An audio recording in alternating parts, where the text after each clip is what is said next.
focus on the mains, right? That how much score you are getting in mains examination, that is more important. तो उसके बारे में चलिए हम लोग चर्चा करते हैं।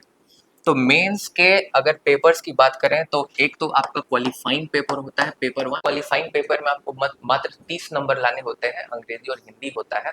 अब आगे चलते हैं पेपर 2। और उधर वाले जो खोरठा लिए भी थे वो लोग आधा भोजपुरी लिख के आए हैं और नंबर भी उन लोगों का कम आया है। और वो लोग इंटरव्यू में इंट्रोडक्शन रट के जाता था खोरठा में कि आप अगर खूब भी पढ़ाई करते हैं, खूब पढ़ाई करते हैं, 15 घंटे 20 घंटे भी अगर आप दिन भर में पढ़ेंगे, लेकिन आप कॉमन सेंस से नहीं सोचते हैं और आपके अंदर वो इंट्यूशन नहीं है, तो आपका सिलेक्शन शायद नहीं हो पाएगा। ये बहुत जरूरी है। मतलब जिसको अलौकिक ज्ञान कहते हैं, एट द मोमेंट सोचना। नहीं, डेफिनेशन लिखना है, मैंने तुरंत भर में नहीं लिख देना है, एकदम शुरू में एक आध लाइन में ऐसा करके ऐसे नहीं लिखना है। पहले थोड़ा सा कुछ दार्शनिक विचार दीजिए अपना। आप दार्शनिक रहिएगा तब ना समाज के लिए कुछ बढ़िया कीजिएगा। जी झारखंड में तो गड़बड़ मामला हो जाएगा। बार मिश्रा है, इस बार मेरा सिलेक्शन झारखंड एडमिनिस्ट्रेटिव सर्विस में हुआ है। तो आज प्रिया मैम ने मुझे बताया है कि मेंस आंसर राइटिंग पे ही प्योरली फोकस करना है, because the most important thing is the mains answer writing. अगर आपका मेंस में आंसर अच्छा होगा तो एट द एंड आपका सिलेक्शन होने ही वाला है। तो मैं मेंस आंसर राइटिंग के साथ साथ इंटरव्यू के बारे में भी कुछ डिस्कस करूंगा, that how you should approach interview, right. तो हम लोग चलिए शुरू करते हैं। सबसे पहले तो प्रीलिम्स है, राइट। और प्रीलिम्स में 2 पेपर है, यू ऑल नो, आप सब तो प्रिपरेशन कर रहे हैं। आप लोगों को जीएस पेपर 1 है और जीएस पेपर 1 में लगभग 90 क्वेश्चंस जो है वो पूछे जाते हैं हिस्ट्री से, ज्योग्राफी से, इकोनॉमिक्स से, करंट अफेयर से। और पेपर 1 में भी अगर आप देखिएगा तो 10 क्वेश्चन तो झारखंड के होते ही होते हैं। 5 से 10 क्वेश्चन आपको झारखंड के देखने को मिलेंगे। करंट अफेयर्स भी बहुत इंपॉर्टेंट है, उस पर भी मैं आपको आगे चर्चा करूंगा कि उसको कैसे करना है। इसके अलावा हम लोग अगर GS2 के बारे में बात करें तो GS2 होता है आपका झारखंड स्पेसिफिक। और ये मुझे लगता है कि this is a very scoring paper. अगर आपका GS2 में कमांड होता है तो इसका खास बात ये है कि आप कम पढ़ के ला सकते हैं और आप आराम से 100 में से आप मान के चलिए, अगर आपने सही से मटेरियल को तैयार किया है तो 100 में 80 क्वेश्चन तो बहुत ही आसानी से आप बना के ले जा सकते हैं। अगर हम जनरल के कट ऑफ की भी बात करें तो आपको 130 क्वेश्चन भी अगर आप 200 में से सही कर देते हैं तो आपका तो आराम से एग्जाम क्लियर हो जाएगा जनरल कट ऑफ से। अगर आप किसी कैटेगरी से बिलोंग करते हैं तो इससे 2-4 क्वेश्चन आपके कम ही जाएंगे, but you should prepare like you are candidate. आप अगर आप देखिएगा तो रैंक 2 जो है, जो अभय सर है, वो ST कैटेगरी से आते हैं, बट उन्होंने टॉप किया, you know, like he is rank 2। In fact मेरा जो दोस्त है, लाइक राहुल विश्वकर्मा नाम है, so he is from BC2 but he is rank 6, unreserved है वो भी, राइट। तो उस तरह से लोगों ने तैयारी किया, तमाम लोगों ने। तो 130 अगर आप क्वेश्चंस देखिएगा तो आप आराम से सही कीजिएगा तो 80 तो यहीं पे हो गया। अब बचा 50 क्वेश्चन। तो 50 क्वेश्चन तो 100 में से अगर आप तुक्का मिलेगा तो 40 तो सही हो ही जाएगा, ये तो पक्का रहता है। तो अगर आप इसमें 80 सही कर लेते हैं ना तो कुल मिला के बच जाता है 50 क्वेश्चन, राइट। तो 50 क्वेश्चन आप आराम से पेपर 1 में निकाल के ले जाइएगा। अगर आपका कोई एक तगड़ा सब्जेक्ट है, कोई अच्छा सब्जेक्ट है, फॉर एग्जांपल मैं 3 बार JRF हूँ पॉलिटिकल साइंस में और मेरा PhD चल रहा है रांची यूनिवर्सिटी से, और वहाँ पे एडहॉक बेसिस पर क्लासेस भी लेता हूँ। तो मेरा पॉलिटिकल साइंस में बहुत ज़्यादा अच्छा कमांड है। और पॉलिटिकल साइंस में जब आप JRF की तैयारी करते हैं, नेट की तैयारी करते हैं, तो उसमें आपको इंटरनेशनल रिलेशन भी पढ़ने को मिलता है, अंतर्राष्ट्रीय संबंधों के बारे में। उसमें जितने है, नाटो हो गया, UNO हो गया, सभी संस्थाओं के बारे में पढ़ने को मिलता है। आपको मालूम होगा एक मिसलेनियस का बुक मिलता है, राइट, उसमें 21 क्वेश्चन आते हैं, मिसलेनियस वाला। तो पॉलिटिकल साइंस पर जिसका बेहतर कमांड है, जो बेहतर तरीके से इन ऑर्गेनाइजेशंस को पढ़ रखा है, वो तो आराम से 20 क्वेश्चन में से 15-16 बना के ले जाएगा। उसको मिसलेनियस अलग से पढ़ने का जरूरत नहीं पड़ता है। इसी तरह से अगर आप देखिएगा तो पॉलिटी के भी ठीक ठाक क्वेश्चन रहते हैं, 10 के आसपास क्वेश्चन रहते हैं। तो आप आराम से यहीं से 27-28 क्वेश्चन आपको मैंने गिनवा दिया, राइट। थोड़ा सा और मेहनत करेंगे तो आराम से इसमें आप 60-65 भी अगर स्कोर करें तो that is more than enough. I am talking about if you want to clear the prelims, the main thing is paper 2। Paper 2 is really easy. जो पेपर 2 के क्वेश्चन होते हैं झारखंड के, काफी आसान होते हैं। सिलेबस बहुत कंसाइज है। एक किताब आता है, उसी एक किताब से आपके पास चाणक्य का जो है मटेरियल होगा ही झारखंड का भी चाणक्य का मटेरियल ठीक ठाक है, बहुत अच्छा है, मैंने देखा भी है, मैंने उसको रेफर भी किया था। तो एक ही तो बुकलेट आता है, राइट। तो उसमें ज्योग्राफी है झारखंड का, हिस्ट्री है झारखंड का, उसमें जितने भी ट्राइबल रिवॉल्ट्स हैं इन सब चीज़ों को पढ़ लीजिएगा तो आपका पेपर 2 आराम से अच्छा स्कोर होगा और पेपर 1 में ठीक ठाक स्कोर करेंगे। You are comfortably going in prelims. तो ये प्रीलिम्स का स्ट्रैटेजी है कुल मिला के, राइट। अब यहाँ पे अब हम लोग मेंस आंसर राइटिंग पर चलते हैं क्योंकि बहुत इंपॉर्टेंट यही होने वाला है हमारे लिए।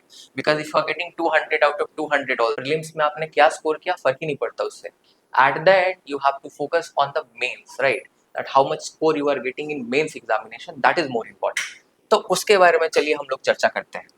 तो मेंस के अगर पेपर्स की बात करें तो एक तो आपका क्वालिफाइंग पेपर होता है, पेपर 1। क्वालिफाइंग पेपर में आपको मात्र 30 नंबर लाने होते हैं, अंग्रेजी और हिंदी होता है। तो जिसका हिंदी अच्छा है हिंदी वाला पूरा कर लीजिए, ऐसा नहीं है कि आपको इंग्लिश में अलग से नंबर लाना है और आपको हिंदी में अलग से नंबर लाना है। वो 100 नंबर का पेपर होता है, उसमें आप 30 नंबर लेकर आते हैं, क्वालिफाई हो जाते हैं। अब आगे चलते हैं पेपर 2 पे। पेपर 2 है लैंग्वेज पेपर और लैंग्वेज पेपर में like there are a lot of option. I think there are 15 option and you could take any one paper. Khortha है, नागपुरी है, हिंदी है, इंग्लिश है, पंच परगनिया है, गुरमाली है, lot of languages are there. In fact Urdu is there, Oriya is there, Bengali is there, a lot of languages are there. मेरा paper 2 था। इसमें देखिए स्कोरिंग आप ऐसे नहीं बोल सकते। देखिए ट्रेंड जेपीएससी का उन्होंने क्वेश्चन पूछा कि स्कोरिंग सब्जेक्ट कौन सा पेपर 2 का। तो जेपीएससी का ट्रेंड तो चेंज होते रहता है। अभी अगर आप देखिएगा तो खोरठा को न्यूट्रलाइज कर दिया गया। अगर खोरठा न्यूट्रलाइज नहीं होता तो शायद हम लिस्ट में नहीं होते, क्योंकि मेरा इंग्लिश है, क्योंकि बिलोंग करता हूँ डाल्टनगंज से।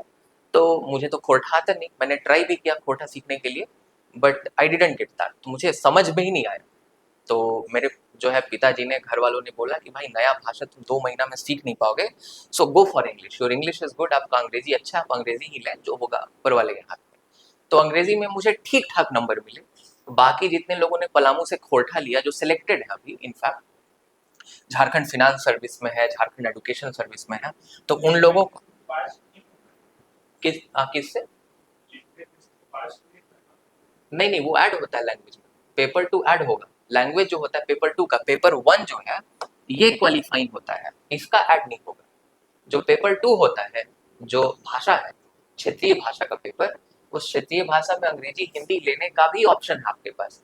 उसका तो मेरिट पे प्रभाव होगा ही होगा, उसका तो मार्क्स ऐड होगा ही होगा, वो ऐड होता है, राइट। ये कुल मिला के बात है। बात समझ में आया? तो अगर आप लोग खोरठा स्पीकिंग बेल्ट से बिलोंग करते हैं, कोई गिरिडीह का रहने वाला है, हजारीबाग का रहने वाला है, तो डेफिनेटली खोरठा के लिए जाना चाहिए। जिसको खोरठा सही तरीके से आता है वो बहुत अच्छा स्कोर करेगा। लेकिन इसका ये मतलब नहीं है कि अगर आप पलामू के रहने वाले हैं, आप छपरा के रहने वाले, भोजपुरी जानते हैं, आप खोरठा ले लीजिए तो बहुत बेकार नंबर आएगा, 40 नंबर देगा आपको। आप याद रखिए इस बात को। और ऐसा नहीं है कि आप एक नया भाषा सीख लीजिएगा, बहुत बेहतर लिखिएगा। इंग्लिश में बहुत सारा सिलेक्शन हुआ है। इनफैक्ट एक लड़के का इंग्लिश में 132 नंबर आया है 150 में, उसका बाकी सब्जेक्ट में कम नंबर था, लेकिन 132 तक नंबर आया है। अभी मार्क्स जो है रिलीज हुआ है हम लोगों का, तो हम लोगों को मालूम लगा। So you don't have to think that if I take English और Hindi then I am not going to be selected. If you are taking English also then also that is really good, आपका selection होगा। इसके लिए आपको चिंता नहीं करना है। तो ये पेपर 2 के बारे में है। और पेपर 2 में एक मैंने जो गलती की, इनफैक्ट मैंने मॉक्स नहीं दिए थे, मेरे कुछ क्वेश्चन छूट गए थे पेपर 2 में, क्योंकि मैं चाणक्य में ज्वाइन किया था टेस्ट सीरीज के टाइम में। माई मटेरियल वॉज वेरी प्रिपेयर्ड, मैंने प्रीलिम्स अपना निकाल लिया, उसके बाद मुझे मेंस आंसर राइटिंग करना था। तो मेरे एक प्रोफेसर हैं हिस्ट्री डिपार्टमेंट के थे, सेंट जेवियर्स कॉलेज से मैं पढ़ा हूँ, तो नवीन बारा नाम है उनका। वो पिछले बार थे झारखंड एजुकेशन सर्विस में 7वें से 10वें में, अभी वापस से वो हम लोगों के बैचमेट बन चुके हैं। अभी वापस से वो एग्जाम दिए थे इम्प्रूव करने के लिए, रैंक अपना अपना सर्विस इम्प्रूव करने के लिए। तो उनका झारखंड एडमिनिस्ट्रेटिव सर्विस में, जिसमें इस बार मेरा चयन हुआ, वो भी हमारे साथ आ गए हैं। तो जी जी, अच्छा सर के साथ पॉडकास्ट रिलीज हो ही रहा है। तो सर ने ही मुझे बोला कि चाणक्य आईएएस अकेडमी में मैंने जो है वहाँ तैयारी किया था, आंसर राइटिंग का प्रैक्टिस किया था, तुम जाके करो। तो उसी टाइम में मैं आया था। अब यहाँ पे इंग्लिश पेपर को लेकर ना बहुत ही, एक तरह से देखिएगा तो नेगेटिव कॉनोटेशन है लोगों को लेके, कि अंग्रेजी कोई लेना ही नहीं चाहता है। तो यहाँ भी जब मैं मॉक टेस्ट दे रहा था तो यहाँ पे बाकी पेपर्स का मैंने मॉक लिखा, लेकिन यहाँ 2 ही पेपर्स के मॉक चल रहे थे टेस्ट सीरीज के टाइम में, खोरठा और नागपुरी का। तो इंग्लिश जब मैं यहाँ मॉक देता इंग्लिश का, तो उस टाइम मैं हिस्ट्री या ज्योग्राफी लिखता। तो इसीलिए मुझे पता नहीं चला कि टाइम मैनेज कैसे करना है इस पेपर में। और मैंने खुद से अभी इंग्लिश बना के दी थी, बहुत अच्छा। मुझे लगा यार लिख ही लेंगे सब, बाकी पेपर ठीक है लिख लेते, सो भी जाते थे कोई चीज नो। बट इंग्लिश के पेपर में टाइम ही कम पड़ता है, इंग्लिश तक लिखने का कोशिश ही नहीं। और पेपर ऐसे पढ़ते देखते रहिए थोड़ी एग्जाम में गए 2 घंटा बीता तो पता चला क्वेश्चन पता था रह गया, नहीं कर पाएंगे। तो फिर जो जो ज्यादा स्कोरिंग था ग्रामर वाला पार्ट उसको किया। अगर इंग्लिश में जब पेपर अटेम्प्ट किए रहते तो मेरा और अच्छा होता। तो यहाँ पेपर टूटे में आपको यही कहना चाहूँगा कि आप लोग ऐसा ना सोचें अंग्रेजी कोटा वालों का ज्यादा नंबर नहीं आता। कोटा है, अगर आपको पूरी बिट्स आते हैं, हिंदी बिट्स आते हैं, मगही बिट्स आते हैं, और आपको लगता है खोरठा और मगही एक ही जैसा है, तो ऐसा नहीं है। 40 नंबर 45 नंबर भी लोगों के आते हैं, और नागपुरी में तो और भी कम आते हैं। तो अगर आपको किसी भाषा का ज्ञान नहीं है तो उसके पीछे ना दौड़े। और अगर पर्याप्त समय है, अगर आपके पास अभी तो मुझे लगता है 14वां जेपीएससी का रोस्टर भी भेज दिया गया कार्मिक को, तो मुझे लगता है नवंबर तक तो नोटिफिकेशन भी आ जाएगा, और फिर से फरवरी मार्च में प्रीलिम्स का एग्जाम भी हो जाएगा। क्योंकि हमारे ग्रुप में तो आया था कार्मिक का नोटिस, तो मुझे जहाँ तक लगता है 14वां जो आपका जेपीएससी बहुत जल्द आने वाला है। तो इफ़ यू हैव 6 मंथ, तो आप खोरठा करें, आप ट्राई करें। Khortha is not a bad subject. कुल मिला के बात ये है कि इंग्लिश इज ऑल्सो गुड, ये कुल मिला के बात हुआ। अब आते हैं हम लोग पेपर नंबर 3 में। मटेरियल के सेंस में देखिए, अब तो मैं इंग्लिश का मटेरियल जो है अवेलेबल करा दूंगा। खोरठा का ही मटेरियल और नागपुरी का रहता है, इसीलिए 90% लोग जो है खोरठा नागपुरी लेते हैं। पर अब विश्वास मानिए अंग्रेजी का मटेरियल मैं अपने पास से दे दूंगा बहुत सारे। हाँ ये तो बात है। तो जिसको नहीं खोरठा आता है नया भाषा, तो उसके लिए हम बता रहे हैं। जिसको आता है खोरठा तो खोरठा लेके पढ़ाई करें। हमसे तो नहीं हो पा रहा था, हम तो 2 भी लाइन नहीं लिख पा रहे थे। ट्राई किए थे, पहले तो हिंदी ट्राई किए तो हिंदी ही नहीं समझ पाया। फिर उसके बाद खोरठा ट्राई किए तो खोरठा और नहीं समझ पाया। तो फिर हम सोचे कि अंग्रेजी चुपचाप लेके देते हैं, वरना गड़बड़ मैटर हो जाएगा। तो इसीलिए हम छोड़ दिए। हमको नहीं आता है। बहुत सारे ऐसे लोग होंगे जो इंग्लिश मीडियम से पढ़े हैं, और जो हैं आपके पलामू के हैं, गढ़वा साइड के हैं, तो उन लोगों को नहीं आता है। और उधर वाले जो खोरठा लिए भी थे, वो लोग आधा भोजपुरी लिख के आए हैं, और नंबर भी उन लोगों का कम आया है। और वो लोग इंटरव्यू में इंट्रोडक्शन रट के जाता था खोरठा में। अब हम लोग पेपर 3 में आ जाते हैं। तो मटेरियल इंग्लिश का भी हम अवेलेबल करा देंगे। पेपर 3 आपका हिस्ट्री और ज्योग्राफी। तो पेपर, अब हम सारे पेपर को क्लब कर देते हैं एक बार। तो पेपर 3 है, पेपर 4 है, और आपका पेपर 5 है, राइट। ये आपके कुल मिला के 6 पेपर्स होते हैं, और एक पेपर 6 है। ओके, तो इस पे देखिए हम लोग आंसर राइटिंग पर चर्चा करेंगे। आंसर राइटिंग करना कैसे है, ये सबसे ज्यादा इम्पोर्टेंट है। आंसर राइटिंग के कुछ स्ट्रैटेजीज हैं, दे आर वेरी इम्पोर्टेंट।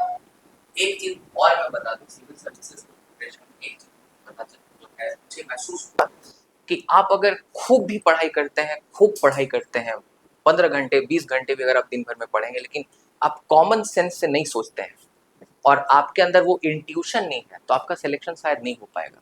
ये बहुत जरूरी है। मतलब जिसको अलौकिक ज्ञान कहते हैं, एट द मोमेंट सोचना। एग्जाम्पल के तौर पर अगर मैं आपको बताऊं कि अगर आपसे कोई पूछे कि जो डिस्प्लेसमेंट झारखंड में हो रहा है, जो माइग्रेशन हो रहा है, तो माइग्रेशन से क्या क्या जो है परिणाम हो रहे हैं, या माइग्रेशन क्यों हो रहा है। तो अब इसके लिए आप ऐसा नहीं कर सकते कि आप जो है पूरा एक बुक पढ़ लीजिए और डेटा कलेक्ट कर लीजिए। आपको एट द मोमेंट आपको सब कुछ सोचने आना, नहीं तो सिर्फ अगर आप बस बात उससे भी काम दूसरे आंसर है आर्ट। तो मेन आंसर राइटिंग का सबसे पहला आपका teacher you have to write. आपको आंसर राइटिंग को एक दो करना नहीं, कम से कम कुछ नहीं लिखा है फिर भी जो बना स्ट्रक्चर क्या होता है, स्ट्रक्चर के बारे में हमें थोड़ा सा डिस्कस करना चाहिए।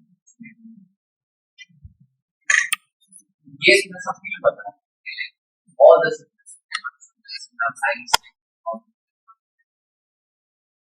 तो अगर हम लोग आंसर राइटिंग के बारे में चर्चा करें, सबसे पहले इंट्रोडक्शन, बॉडी कि आपको एक आंसर में 3 चीज देखने को मिलेगा जिसको आईबीसी भी हम कह सकते हैं, राइट। तो सबसे पहले इंट्रोडक्शन जो है इस पे फोकस करना बहुत जरूरी है। इंट्रोडक्शन बहुत बड़ा नहीं होना चाहिए और इंट्रोडक्शन बहुत ही कॉमन नहीं होना चाहिए। एग्जामिनर आपको नहीं जानते हैं कि आप पीएचडी कर रहे हैं कि आप 3 बार डायरेक्ट क्वालिफाइड हैं, उनको नहीं पता है, वो आपके कॉपी को देख रहे हैं। तो इसीलिए आप कभी भी ये देखिएगा, ये जो हम ट्रिक बता रहे हैं ना, सबसे गोल्डन रूल आपको हम बता रहे हैं जो हम फॉलो करते हैं। एग्जाम्पल के तौर पर अगर पूछा गया हमसे कि तुम बताओ कि जो आपका आपका जैसे लातेहार जिला है तो वहाँ सुखाड़ की समस्या है, या कोई भी आप जिला का नाम ले लीजिए, जैसे हम लोग डाल्टनगंज से रहने वाले हैं तो डाल्टनगंज का ही आप एग्जाम्पल ले लीजिए कि वहाँ पे ड्रॉट की प्रॉब्लम है, इस पे क्वेश्चन आया कि आप उसके लिए क्या कर सकते हैं। तो आप ये नहीं लिखें कि जो है ड्रॉट का क्या मतलब होता है, ऐसे नहीं। आपका इंट्रोडक्शन थोड़ा फिलोसफिकल होना चाहिए। एग्जाम्पल के तौर पर आप लिख सकते हैं, जैसे मेरा इंग्लिश मीडियम था, कि the Palamu is known as the pious land of Nilambar Pitambar. अगर कोई क्वेश्चन अगर आपका आता है झारखंड पर ट्राइबल या हवन में साउंड का क्वेश्चन, आप लिख सकते हैं the pious land of Jharkhand, the pious land of हवन में साउंड का 15 November is rich in minerals like resources, there is 40% of the resources of India का बात है। तो आपने कोई आंसर लिखा, अगर आपसे मिनरल के बारे में पूछा कि जैसे संसाधनों का कैसे, तो आप ऐसे मत लिखिए कि मिनरल का क्या मतलब होता है, संसाधन, ये ऐसे मत शुरू कीजिए। आप लिखिए कि झारखंड की पावन धरती या जो मिनरल्स है, जो संसाधन है, इनसे ये जो है इसको गिफ्ट मिला हुआ है। Like my Hindi is not that good, but I think you are understanding the essence that the pious land of Jharkhand has a lot of mineral resources. This is the land of भगवान बिरसा मुंडा, सिद्धू कान्हू। ऐसे जब आप एक introduction बनाएगा, philosophical introduction, तो आपका answer अलग लगेगा। अब एक और एग्जांपल देता हूँ। अगर आप मान लीजिए फंडामेंटल राइट्स पर क्वेश्चन आया कि फंडामेंटल राइट्स के बारे में बताओ, तो अब फंडामेंटल राइट्स ऐसे नहीं शुरू करना है कि fundamental rights are in part 3 of Indian constitution from article 12 to 35, it is known as the Magna Carta. ऐसा नहीं कि लक्ष्मी का छाप देना उसमें, उसमें थोड़ा फिलोसफिकल होना चाहिए। जैसे फंडामेंटल राइट्स के बारे में कोटेशन भी कोटेशन ऊपर भी लिख सकते हैं किसी का, महात्मा गांधी के बारे में, या फिर टीएच ग्रीन का कोटेशन आप दे सकते हैं, लिख सकते हैं कि अधिकार जो है ये हमारे टीम जो अधिकार है इससे हम अपना बेस्ट सेल्फ करते हैं, उस टीम का रिपुटेशन को कोट कीजिए। का फंडामेंटल राइट्स को आप लिख सकते हैं कि जो हमारे संविधान निर्माता जिन्होंने हमें अपने बच्चों के जैसे अधिकारों, ऐसा कुछ करके आप फिलोसफिकल लिखा। तो मेरा मेंस आंसर राइटिंग का ये सबसे इम्पोर्टेंट मेरा अप्रोच होता था। मैं जब इंट्रोडक्शन लिखता था तो मैं कॉमन इंट्रोडक्शन नहीं लिखता था। अगर कोई भी क्वेश्चन पूछा जा रहा है तो ऐसा नहीं कि, अब एग्जांपल के तौर पर एक क्वेश्चन आया था कि what are the causes of the origin of Indus Valley civilisation, कि जब आपका इंडस वैली सिविलाइजेशन आया तो इसके ओरिजिन में कौन कौन से कॉजेस थे, ये क्वेश्चन पूछा गया। तो डायरेक्ट ऐसे नहीं लिखे कि इंडस वैली सिविलाइजेशन जो था इतना बीसीई में बना था, ऐसे करके नहीं। उसमें लिखे कि जो इंडस वैली सिविलाइजेशन है ये आपका सिविलाइजेशन का क्रेडल है, यहीं से जो है सभ्यताओं ने तमाम चीज़ों को सीखा। जो हमारा इंडस सिविलाइजेशन है या हमको प्लानिंग को पूरी दुनिया को उसने सिखाया, व्यापार में तमाम चीज़ें सीखा। तो इंट्रोडक्शन का फॉर्मेट थोड़ा बाद में हम ब्रॉड होती है, इंट्रोडक्शन वापस से ज़्यादा बड़ा नहीं। इंट्रोडक्शन का मतलब हुआ कि आप 5 से 7 मिनट में आप मान के चलिए कि 3 लाइन की बात कर रहे हैं, बाकी जो 4 लाइन है तब आप ड्रॉट के बारे में पूछा है तो ड्रॉट ट्राई करें, drought in the situation there is less situation in an in the situation, but directly you don't have to define the drought. Sometimes that's the drought. Just started writing about the drought. The drought is the situation where there is no rainfall, less rainfall, or there is less precipitation. You don't have to directly write like that. That is the main point. What you have to take care of. ये introduction में। अब दूसरा, हाँ बोलिए, अगर question पूछिए। नहीं, definition लिखना है, मैंने तुरंत भर में नहीं लिख देना है, एकदम शुरू में एक आध लाइन में ऐसा करके ऐसे नहीं लिखना है। पहले थोड़ा सा कुछ दार्शनिक विचार दीजिए अपना। आप दार्शनिक रहिएगा तब ना समाज के लिए कुछ बढ़िया कीजिएगा। जी झारखंड में तो गड़बड़ में मामला हो जाएगा, तो थोड़ा सा दर्शन दिखाइए अपना। थोड़ा प्लेटो, एरिस्टोटल, इनके जैसा थोड़ा सा सोचिए, थोड़ा गांधी जी जैसा बन के सोचिए, 2-4 लाइन ऊपर वाला, तब नीचे में जो पूछ रहा है उसके बारे में लिखिए, तो वो एक अलग आपका आंसर बनेगा। बात समझ रहे हैं? और कुछ कुछ आप एनालॉगी लगा सकते हैं, जैसे कैग के बारे में क्वेश्चन आया था, कंट्रोलर एंड ऑडिटर जनरल के बारे में, कौन से आर्टिकल में दिया हुआ है उनके बारे में, कंट्रोलर एंड ऑडिटर जनरल के बारे में? 148 से 151 तक है। तो कंट्रोलर ऑडिटर जनरल का क्या ड्रॉबैक है, आपको क्या लगता है? क्या करते हैं क्या? हाँ, तो ऑडिट करते हैं।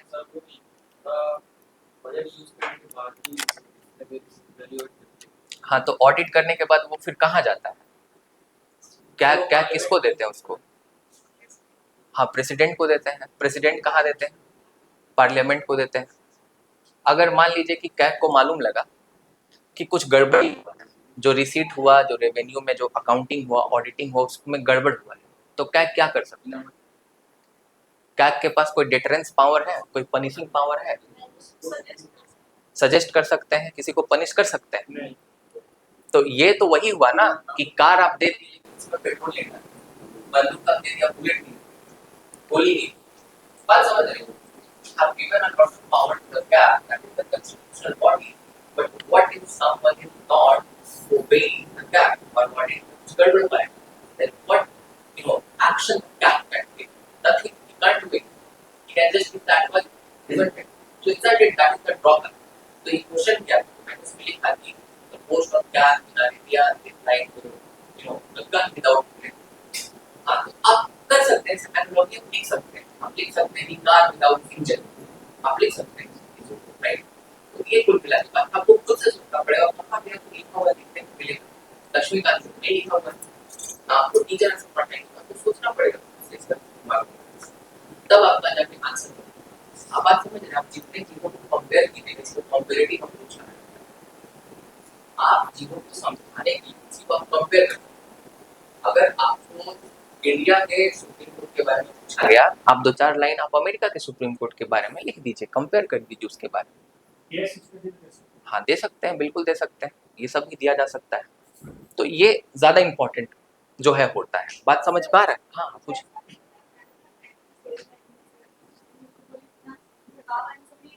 नहीं, तो ये भड़काऊ नहीं हुआ, लाइक आपने क्या यूज किया था बताइए?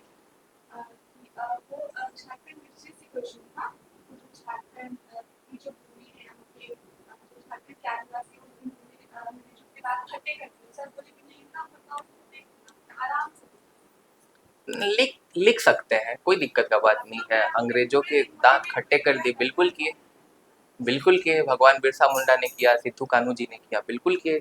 दांत खट्टे कर दिए तो मुहावरा है, राइट? लोकतियां, इसको लिखा जा सकता है। नहीं नहीं नहीं नहीं, लिख सकते हैं। देखिए, आपको उतना लिखने में कोई दिक्कत का बात नहीं है, उतना चलता है, राइट? तो ये कोई कंट्रोवर्शियल नहीं था, ये तो आप लिख ही सकते हैं कि भगवान जो जो आपके सिद्धू कानू थे, ये जो भोगनाडी में लड़ाई हो रहा था, अंग्रेजों के दांत खट्टे कर दिए, सही बात है, कोई दिक्कत का बात नहीं है, you can write that, no problem at all. अब उसके बाद हम लोग बॉडी पर आ जाते हैं। सबसे इंपॉर्टेंट बात, जब मैं यहाँ पे पहली बार चाणक्य में मैंने जब टेस्ट दिया, क्योंकि मेरा फर्स्ट अटेम्प्ट था और पहली बार सिलेक्शन हो गया मेरा, तो मेरे काफ़ी कम मार्क्स आए मॉक में, जो टेस्ट सीरीज में हाथ पे लिख रहा था। The reason was presentation. मेरे कंटेंट बहुत अच्छे से थे, राइट? कंटेंट बहुत अच्छा था, बट मुझे उसको प्रेजेंट करने नहीं आता था। अब यहाँ चाणक्य के जो टीचर्स हैं वो अच्छे हैं, तो वो आपको अच्छे तरीके से गाइड करेंगे। तो कुल मिला के जो बॉडी में जो आपको प्रेजेंटेशन का मैं बात कर रहा हूँ, उसमें क्या आपको करना है, उसमें आपको आंसर फ्लो चार्ट में जो है बना के लिखना है।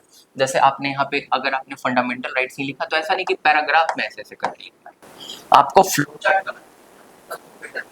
एग्जाम्पल के तौर पर पेपर मिलेगा, तो यहाँ पे अगर हम फंडामेंटल राइट्स अगर राइट करते हैं, तो यहाँ पे आप ऐसे लाइन बना देंगे, पार्ट 3 फिर आपके पास फिर आपके 6 हमको दिए गए हैं। तो प्रेजेंटेशन बहुत इंपॉर्टेंट है।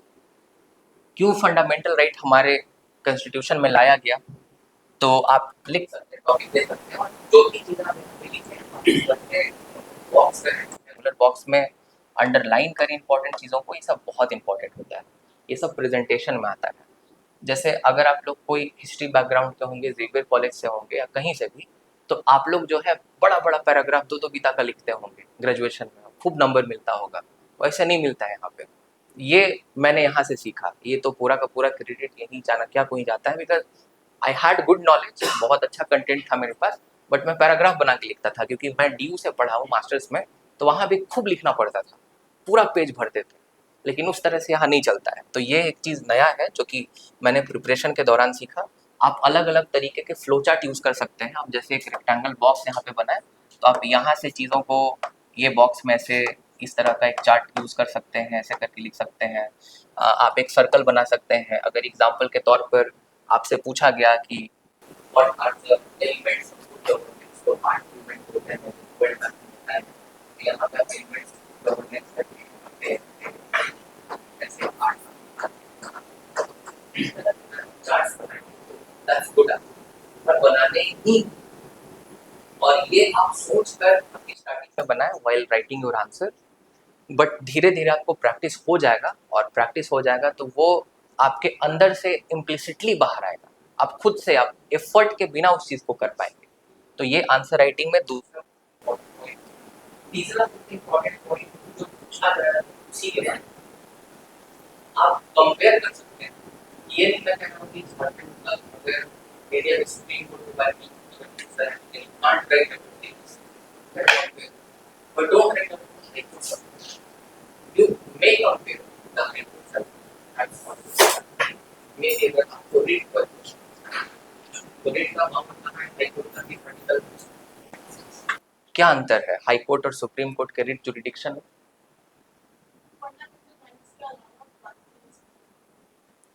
तो अगर आप रिट में जाएंगे तो हाई कोर्ट को आपका केस एक्सेप्ट करना ही पड़ेगा, कि हाई कोर्ट रिजेक्ट भी कर सकती है आपके केस को?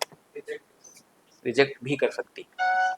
तो आप कंपेयर कर सकते हैं, लेकिन अगर आप सुप्रीम कोर्ट में जा रहे हैं और वहां पे अगर आपका फंडामेंटल राइट्स का हनन होता है, तो सुप्रीम कोर्ट रिजेक्ट करेगी फिर आपके केस को? नहीं करेगी। नहीं, क्योंकि सुप्रीम कोर्ट को उस केस को लेना ही होगा, because Supreme Court is the guarantor and protector of fundamental right. तो अगर हमारे मौलिक अधिकारों का हनन होता है और अगर हम उच्चतम न्यायालय जाते हैं, तो उच्चतम न्यायालय उस केस को लेगी ही, ऐसा नहीं कि तुम जाओ। लेकिन फंडामेंटल राइट्स का हनन होता है मौलिक अधिकारों का, तो हाई कोर्ट भी जा सकते हैं आर्टिकल 226 के तहत, लेकिन ये हाई कोर्ट तय करेगी कि उस केस को एक्सेप्ट करेगी, एक्सेप्ट नहीं करेगी। दूसरी तरफ अगर आप डिफरेंस को देखेंगे, तो सुप्रीम कोर्ट का जो रिट जुरिडिक्शन है ये सिर्फ फंडामेंटल राइट से ही रिलेटेड है। फंडामेंटल राइट के अलावा किसी केस को लेकर जाएगा सुप्रीम कोर्ट, तो सुप्रीम कोर्ट बिल्कुल एक्सेप्ट नहीं करेगी। लेकिन हाई कोर्ट जो है फंडामेंटल राइट्स के केसेस को एक्सेप्ट कर सकती है, मैं बोल रहा हूँ हाई कोर्ट के बारे में, और उसके अलावा भी किसी केसेस को एक्सेप्ट कर सकती है। बात समझ में आया? तो ये एनालॉजी आप ड्रॉ कर सकते हैं। If they are asking about Supreme Court, then you could like about writ jurisdiction, you can compare, you can say that okay, writ jurisdiction of Supreme Court in Article 32, which is called the heart and soul of Indian Constitution as said by B.R. Ambedkar Sahab, and on the other hand you can tell about Article 226 as well at the same time। तो किया जा सकता है। 226 के बारे में क्या बता सकते हैं? क्वेश्चन अपने दिमाग से लाने पड़ेंगे, डाउट अपने क्रिएट करना पड़ेगा, और तब उसका आंसर आप खोजिए। आप टीचर से पूछिए, यूट्यूब पर देखिए, आप इंटरनेट चैट जीपीटी आप कीजिए, आप थोड़ा क्यूरियस बनिए, चीज़ों को जानने का कोशिश कीजिए। मैं सबसे इम्पॉर्टेंट चीज़ मैं समझ पा रहा हूँ जो मेंस के लिए इम्पॉर्टेंट है, आंसर राइटिंग का स्ट्रक्चर तो है ही, बट पहले सोचने आना चाहिए। मैं एग्जांपल देता हूँ। अगर केंद्र सरकार ने किसी कानून को बनाया, ठीक बात है, तो उसको क्या झारखंड हाईकोर्ट में चैलेंज कर सकते हैं? जुडिशियल रिव्यू का तो मतलब सबको पता है कि अगर कोई ऐसे कानून है या एग्जीक्यूटिव ऑर्डर है जो कि संविधान के हिसाब से नहीं बने हैं, तो उसको हम लोग जुडिशरी में जाके चैलेंज कर सकते हैं। तो केंद्र सरकार के कानून को चैलेंज कर सकते हैं कि नहीं झारखंड हाईकोर्ट में? कर सकते हैं। और अगर झारखंड हाईकोर्ट बोली कि केंद्र सरकार का कानून गलत है, रद्द कर दी उसको, तो वो सिर्फ झारखंड में लागू होना बंद हो जाएगा कि पूरे देश में लागू होना बंद हो जाएगा? पूरे देश में लागू होना बंद हो जाएगा। इसी को इंटीग्रेटेड जुडिशरी कहा जाता है। बात समझ में आया? तो इंटीग्रेटेड जुडिशरी का 3-4 मतलब होता है। और एक चीज़ और, जो आपका जुडिशियल रिव्यू का पावर होता है वो भी डिस्क्रिशनरी होता है। आप कहीं भी किसी भी लॉ को चैलेंज कीजिएगा किसी कोर्ट में, हाई कोर्ट में, सुप्रीम कोर्ट में, तो वह हाई कोर्ट और सुप्रीम कोर्ट की मर्जी होती है कि उस रिट को, उस पिटीशन को एक्सेप्ट करे कि ना एक्सेप्ट करे। बात समझ में आया? इनफैक्ट हम झारखंड के कानून को केरला हाई कोर्ट में भी चैलेंज कर सकते हैं हाइपोथेटिकली। अब मान लीजिए मैं केरला में जॉब करता हूँ, झारखंड सरकार ने कुछ ऐसे कानून बना दिए जिससे मेरे अधिकार खतरे में पड़ गए और मैं रांची आने में असमर्थ हूँ, तो मैं क्या झारखंड सरकार के उस कानून को केरला में कर सकता हूँ चैलेंज? बिल्कुल कर सकता हूँ, लेकिन वो केरला हाईकोर्ट की मर्जी होगी कि केरला हाईकोर्ट उसको एक्सेप्ट करेगी कि नहीं एक्सेप्ट करेगी। आमतौर पर केरला हाईकोर्ट उसको एक्सेप्ट नहीं करेगी, बोलेंगे अब झारखंड हाईकोर्ट में जाओ। नहीं, हम लोग पिटीशन लगा सकते हैं, पिटीशन लगा सकते हैं, पीआईएल अलग चीज हो गया, पिटीशन लगा सकते हैं। तो पिटीशन केरला में भी लगा सकते हैं, और हाइपोथेटिकली केरला की हाईकोर्ट भी अगर झारखंड के किसी कानून को खारिज करे तो झारखंड में वो लागू होना बंद हो जाएगा। तो ये इंटीग्रेटेड जुडिशरी का मतलब होता है कि जितने भी हाई कोर्ट और सुप्रीम कोर्ट्स हैं हमारे यहाँ, जो भी सुप्रीम कोर्ट और नीचे में हाई कोर्ट है, सब इंटीग्रेटेड है आपस में। अगर असम का हाई कोर्ट कुछ बोला तो उसका पूरा प्रभाव देश में पड़ेगा। आप बात समझ रहे हैं? और अगर वो देश से रिलेटेड कोई कानून है, अगर सेंटर का कानून है, तो ये इंटीग्रेटेड जुडिशरी का मतलब होता है। तो सबसे पहला यूनिक इंट्रोडक्शन होना चाहिए। दूसरा, बॉडी जो है, बॉडी में आपको चार्ट्स बना के लिखना है, और जब आप बॉडी लिखेंगे तो यहाँ पे मैं 3 चीज़ों का डिस्कशन करना चाहूँगा। एक होता है पेस्टल अप्रोच आंसर राइटिंग के लिए, किसी भी चीज़ के आंसर राइटिंग के लिए। अभी हम थमेंगे नहीं, अभी तो हम यूपीएससी भी देंगे, है ना। तो पेस्टल अप्रोच जो है ये एक एनालिसिस का अप्रोच होता है। किसी भी आप आंसर को लिखते हैं तो आप अलग अलग दृष्टिकोणों से उसको देख सकते हैं। कोई भी क्वेश्चन पूछा गया, मान लीजिए कि झारखंड का कोई भी क्वेश्चन लाइक डिस्प्लेसमेंट पे पूछ लिया गया, या फिर यहाँ जो भूमि सुधार हुआ है, लैंड रिफॉर्म है, उससे पूछ लिया गया, तो आप बताइए कि उसके क्या क्या परिणाम या कारण है। तो आप कारण या परिणाम जब लिखें तो पी से पॉलिटिकल, आप राजनीतिक कारण या राजनीतिक जो है परिणाम, जो political, economic, social, technological, legal, environmental, तो किसी भी क्वेश्चन को अटेम्प्ट करें तो पेस्टल अप्रोच से चीज़ों को जो है बना के लिखने की कोशिश करें। बात समझ में आया? ये सबसे इंपॉर्टेंट है। तो मैं कोई भी आंसर लिखता था तो मैं पेस्टल अप्रोच का ही यूज करता था। मैं सोचता था कि अच्छा कोई भी क्वेश्चन पूछा तो इसके पॉलिटिकल कारण क्या हो सकते हैं, पॉलिटिकल के बाद इसके इकोनॉमिक कारण क्या हो सकते हैं, या इकोनॉमिक परिणाम क्या हो सकते हैं, आर्थिक परिणाम क्या हो सकते हैं, फिर सोशल परिणाम क्या हो सकते हैं, सामाजिक कारण या सामाजिक परिणाम, फिर टेक्नोलॉजिकल तकनीकी परिणाम या कारण, उसके बाद लीगल जो इसका जो लीगल परिणाम होगा, कारण होगा, वो क्या हो सकता है, इकोनॉम, यहाँ से इन्वायरमेंटल आप लिख सकते हैं कि इन्वायरमेंट, इन्वायरमेंट बहुत जरूरी है अभी के टाइम। देखिएगा तो पूरा का पूरा जो पॉलिटिक्स है वो आपको क्लाइमेट चेंज के ऊपर हो रहा है, आप देखिएगा तो। और झारखंड एक इन्वायरमेंटल सेंसिटिव स्टेट भी है at the same time. There is a lot of forest, a lot of tribal people who are harmonious with the forest, who are harmonious like to the nature. तो ये बहुत important है। बात समझ में आया? तो आंसर राइटिंग में इंट्रोडक्शन यूनिक होना चाहिए, आपको चार्ट बनाना है, फिगर्स बना के लिखना है, झारखंड का मैप जो है इस्तेमाल कर सकते हैं आप लोग, बीच में इंडिया का मैप इस्तेमाल कर सकते हैं, और हर एक क्वेश्चन का एनालिसिस में आपको ये पेस्ट, तो इस तरह से आप एक बॉडी बनाते हैं आंसर। बात समझ में आया? अब कंक्लूजन की ओर हम लोग आगे बढ़ते हैं। यहाँ पे एक चीज और मैं ऐड करना चाहूंगा। मुझे ऐसा लगता था, शायद ये मेरा गलत फहमी था, मैं आप लोगों के साथ भी शेयर करना चाहूंगा। मुझे ऐसा लगता था कि झारखंड का जितना भी जेपीएससी का कॉपी होता है झारखंड में ही चेक होता है, मुझे ऐसा लगता था। तो मैं क्या करता था ना कि एक झारखंड का भी क्वेश्चन आता है हर एक सब्जेक्ट में, झारखंड का और एक इंडिया का लिखने का ऑप्शन होता है और में। तो मुझे लगता था कि अगर मैं झारखंड का क्वेश्चन अटेम्प्ट करूंगा तो मुझे ज्यादा नंबर आएगा। शायद वो सही भी हो, क्योंकि अगर मैं झारखंड का एग्जाम दे रहा हूँ तो झारखंड का क्वेश्चन लिखना तो बहुत जरूरी है मेरे लिए। और कोई झारखंडी टीचर चेक करेगा तो वो सोचेगा कि ये लड़का जो है जेपीएससी का तैयारी कर रहा है और झारखंड का क्वेश्चन ही अटेम्प्ट किया है। तो मुझे अगर झारखंड के क्वेश्चन में 1-2 पॉइंट कम भी आता था और इंडिया वाला क्वेश्चन मैं बहुत ज्यादा भी जानता था, तो भी मैं झारखंड वाला ही अटेम्प्ट करता था, थोड़ा कॉम्प्रोमाइज करके। लेकिन बाद में मुझे पता चला कि यहाँ कॉपी जो है यूनिवर्सिटी में जाता है, वहाँ से प्रोफेसर्स बुलाए जाते हैं। तो ये चीज़ जो है कि आप झारखंड का क्वेश्चन ज़रूर से ज़रूर लिखिए, शायद ये ठीक नहीं है। अगर आपको जो बेस्ट आंसर आपको आ रहा है, जैसे एक मुझे याद है अलाउद्दीन खिलजी का मार्केट पॉलिसी पूछा था, और एक झारखंड के बारे में कुछ क्वेश्चन पूछा था। तो अलाउद्दीन खिलजी का मार्केट पॉलिसी मेरे फिंगर टिप पर हमको याद है। सोचे नहीं यार इसको लिखेंगे ना तो मे भी लगेगा कि सिर्फ इंडिया का 2 क्वेश्चन लिख दिया, एक झारखंड का लिखते हैं, तो हम झारखंड वाला लिखे। तो मे भी क्योंकि बाकी लोगों का भी अच्छा मार्क्स आए हैं, बाकी जो मेरे फ्रेंड्स हैं, तो उनसे मैंने बात किया तो हम उनसे पूछे कि झारखंड का लिखते थे तुम लोग? सब कोई बोला नहीं भाई, जो सबसे बेस्ट आता था वही लिखते थे। मेरे दिमाग में गलतफ़हमी था कि झारखंड वाले लिखने से मे भी हमको फ़ायदा करे, तो वो चीज़ आप मे बी उसको स्किप कर सकते हैं। लेकिन झारखंड पढ़ के जाने से फ़ायदा ये है कि सिलेबस कम है, आराम से क्वेश्चन आना ही है, तो वो आपका बेटर होता है। तो वो चीज़ हम आप लोगों के साथ शेयर करना चाहते थे, तो ये इम्पॉर्टेंट है। उसके बाद हम लोग आगे आते हैं कंक्लूज़न में। तो कंक्लूज़न क्या होता है, निष्कर्ष क्या समझते हैं निष्कर्ष से आप लोग? फंडामेंटल राइट का कंक्लूज़न लिखना रहेगा तो क्या लिखिएगा?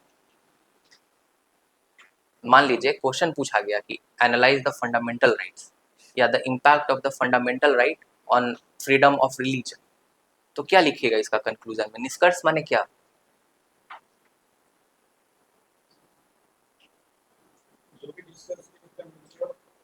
हाँ, तो क्या है निचोड़, माने किस दृष्टिकोण से उसको सोचा जाए, क्या निचोड़ है फंडामेंटल राइट का, बताइए।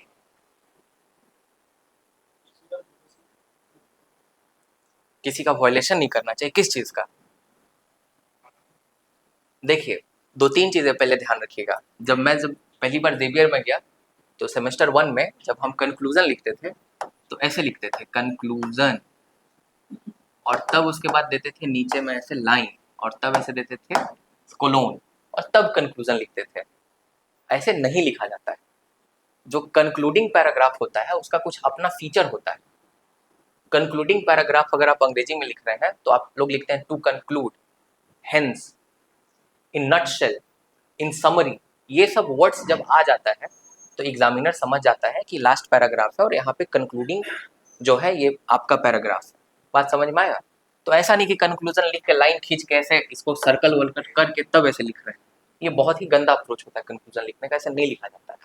ये हमको पहले पता नहीं था तो हम एक आध बार लिखे एक आध सेमेस्टर एग्जामिनेशन में। कंक्लूजन में देखिए क्या लिखते हैं। कंक्लूजन जो है ना, उस अप्रेजल का मतलब समझते हैं आप लोग? अप्रेजल लिखे हैं कभी इंग्लिश में? अप्रेजल जो होता है उसमें दोनों नेगेटिव और पॉजिटिव पॉइंट लिखते हैं। पहले किसी भी चीज़ के बारे में डिस्कस करते हैं, फिर उसके बाद उसके नेगेटिव को लिखते हैं, लेकिन जब अंतिम में जब कंक्लूडिंग लाइन होता है 3-4 लाइन, तो उसमें हम लोग उसका तारीफ ही करते हैं, पॉजिटिव लिखते हैं। तो कंक्लूजन जो है आमतौर पर 3 चीज़ों को जो है दिखाता है। सबसे पहला चीज़ आपको ध्यान में रखना है कंक्लूजन के बारे में कि आपने मान लीजिए फंडामेंटल राइट्स के बारे में लिखा, तो आप कह सकते हैं कि फंडामेंटल राइट्स जो है ये आपका एक तरह से लाइक ब्लेसिंग है इंडियन सिटीजन्स के लिए, ये आप लिख सकते हैं वहाँ कंक्लूजन के पार्ट में। दूसरे में आप ये लिख सकते हैं कि फंडामेंटल राइट्स जो है ये हमें आर्बिट्री एक्शन से बचाता है, सरकार हमारे खिलाफ आर्बिट्री एक्शन नहीं ले सकती। उसके बाद आप ये भी लिख सकते हैं, थोड़ा क्रिटिकल होके भी यहाँ पे लिख सकते हैं, लेकिन सुप्रीम कोर्ट जिसको guarantor and protector of fundamental rights कहते हैं, उनके यहाँ जो आपका एक्सेस है वो बहुत मुश्किल है। हम लोग सुप्रीम कोर्ट में जाके केस नहीं लड़ पाएगा, विश्वास मानिए। एक डेट का 50,000 रुपया लगेगा। कितने लोग रिट लगा पाएंगे आर्टिकल 32 के तहत? ट्रेन का टिकट नहीं मिलेगा आपको जाने के लिए, इतना भीड़ चलता है। रिजर्वेशन आप क्या गवर्नमेंट वकील आपको काहे देगा? तो आपका फंडामेंटल राइट का हनन कौन करेगा? सरकारें खुद करेगा, तो अपना ही खिलाफ वकील देगा जी, ऐसा थोड़ी होता है। तो इसीलिए आप मान के चलिए, आप वो भी लिख सकते हैं कि जो आपका सुप्रीम कोर्ट है ये लग्जरी है। आप लिख सकते हैं कि how ever the Supreme Court is luxury for the middle class and the lower middle class, कि मतलब सुप्रीम कोर्ट जाना ही अपने आप में बहुत मुश्किल है। और बाद में आप लिख सकते हैं कि अगर फंडामेंटल राइट्स को अगर हम लोग और स्ट्रॉन्ग करना चाहते हैं तो रीजनल बेंचेस जो है सुप्रीम कोर्ट के आने चाहिए। अगर रीजनल बेंच हो तो कितना फायदा होगा?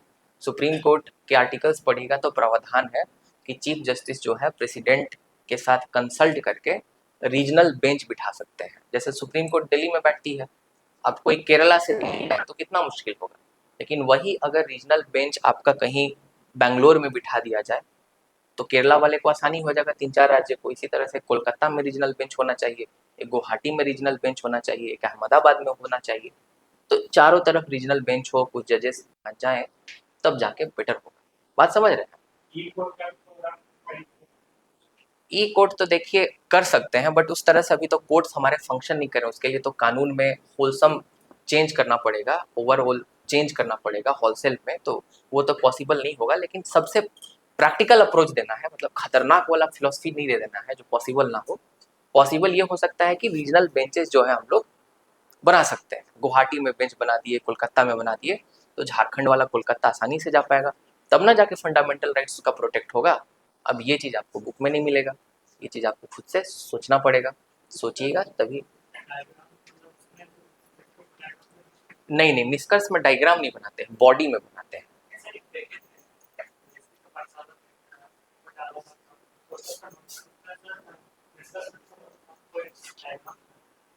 देखिए आम तौर पे तो नहीं बनाना चाहिए निष्कर्ष में डायग्राम, क्योंकि निष्कर्ष एक पैराग्राफ होता है, एक ही पैराग्राफ होता है 5-7 लाइन का, और निष्कर्ष का निशानी ही होता है कि वो लिखा रहता है to conclude, in summary, in nutshell, ऐसा करके उसमें वर्ड्स आता है स्टार्टिंग में, और 4 लाइन 5 लाइन लिखा हुआ रहता है।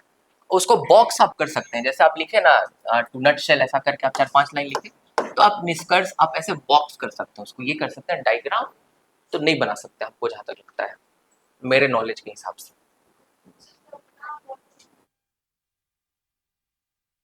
सकते हैं तो ये तो लाइक मेरा ही पॉइंट ऑफ व्यू है, right, that you should have the regional benches of Supreme Court all over India to have the accessibility, so the Supreme Court will be no luxury for the middle class people, कि Supreme Court जो है फिर जो आर्थिक तौर से पिछड़े लोग हैं उनके लिए भी एक्सेसिबल हो, वहाँ तक उनकी पहुँच हो, लिख सकते हैं। हाँ तो सुझाव तो ये है ही, सुझाव है। हाँ तो बॉडी में क्यों ही सुझाव देंगे, बॉडी में तो लिखेंगे ना जो क्वेश्चन पूछा गया। नहीं तो ऊपर में तो लिखे ही कि फंडामेंटल राइट जो है वो आर्बिट्री चीज़ों से हमें बचाने का कोशिश करता है, राइट। हम एक तरह से हमारे लिए ब्लेसिंग है, हमारे राइट्स को प्रोटेक्ट करता है फंडामेंटल राइट, सब चीज़ हम लोग लिखे। बीच में हम लोग थोड़ा सा क्रिटिसाइज करेंगे और लास्ट में हम लोग एक पॉजिटिव सुझाव देंगे, तो ये कंक्लूजन लिखने का एक तरीका होता है। तो इस तरह से हम लोग आंसर राइटिंग मेंस में करते हैं। अगर अब आप लोग का डाउट है तो आप लोग पूछिए। नहीं, आप क्रिटिकली आप नहीं भी बोल रहे हैं तो भी आप कर सकते हैं, ऐसा नहीं है। क्योंकि देखिए मानव जो है वो बुद्धिमान प्राणी होता है, तो बुद्धिमान प्राणी होने का मतलब ही है कि आप थोड़े आलोचनात्मक तरीके से सोचें, क्रिटिकली आप सोचें। जब आप किसी भी विषय को लेकर क्रिटिकल नहीं होंगे तब आप उसमें बेहतरी कैसे कर पाएंगे। हीगल को पढ़े होंगे तो आप वहाँ थेसिस, एंटीथेसिस, सिंथेसिस के बारे में आप पढ़े होंगे, वाद प्रतिवाद, तब संवाद आता है। तो किसी भी व्यवस्था को अगर आप देखिएगा तो उसमें कुछ ना कुछ कमी तो होती ही है, और आप अगर उस व्यवस्था के कमी को नहीं देख पाएंगे तो आप किस तरह से उसमें सुधार कर पाएंगे। तो ये तो कहाँ ही जाता है, देखा ही जाता है, और हम लोग कितना सुधार कर पाएंगे ये तो बात की चीज़ है, बट आंसर में तो इसी तरह से लिखना रहता है, राइट। यही अप्रोच होना लाइक होता है।